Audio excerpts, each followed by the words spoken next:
Hello guys! Mag-ano tayo ng, ano daw to? Marang.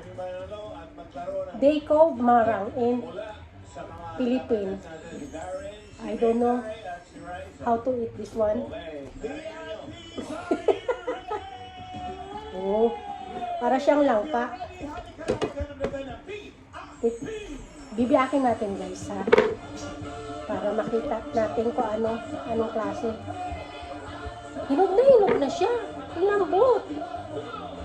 Ay, nasaan yung ang lakas-lakas ng music. Ganyan lang. Para makita natin. Oh, ganito pala siya.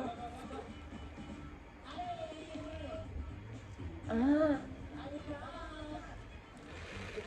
Hey guys. Para siyang langka. Bago ko to binuksan, nanood muna ako ng video sa YouTube kung paano kainin, paano biyakin. Kasi first time ko lang to. Oh, ganito pala siya. Nakakita at makakatikim. Galing daw tong Davao. Thank you sa nagbigay. Binuo ko. Ano? Wow. Ang lambot niya. Tapos mabango. Langka. Parang langka.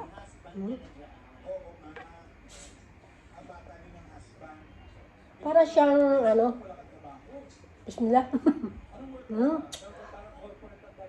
Para siyang atis.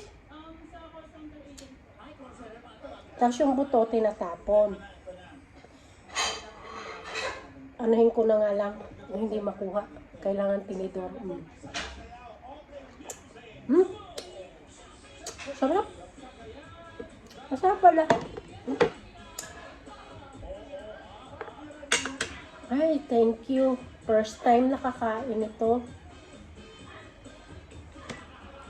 Thank you sa nagbigay. First time kong nakakain ng marang galing sa Davao. At hindi pa ako nakarating ng Davao.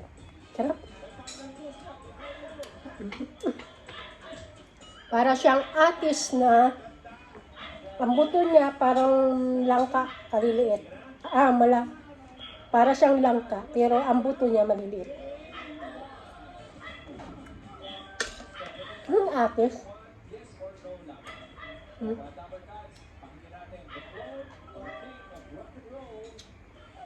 Ito yung buto niya.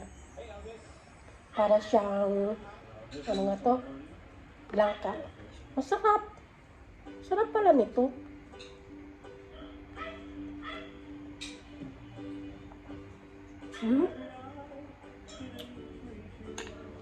Ang tanong, kung kinakain nyo buto, lalagain ba o siguro yung buto nito tinatanim.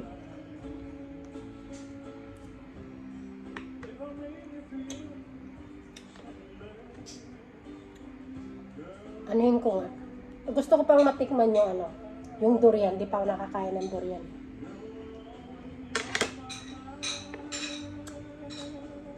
Sarap naman. Yung habang inuunti-unti mo,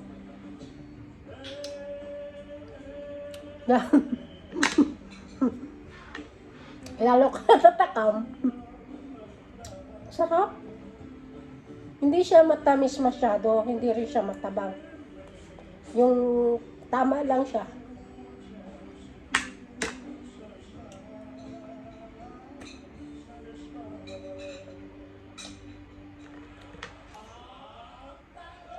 Nakita ko na siguro to yung dahon na para siyang ubas na malalaki. Yan siguro yung dahon nito eh.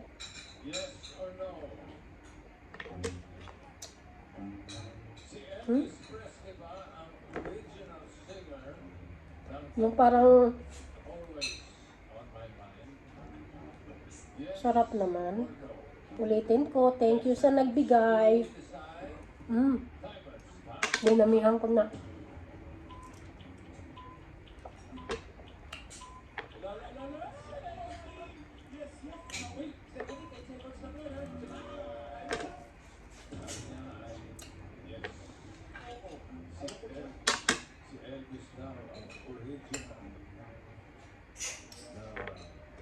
Hirap kainin.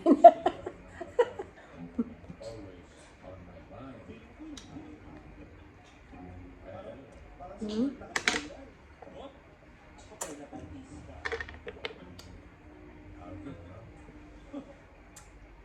Bye!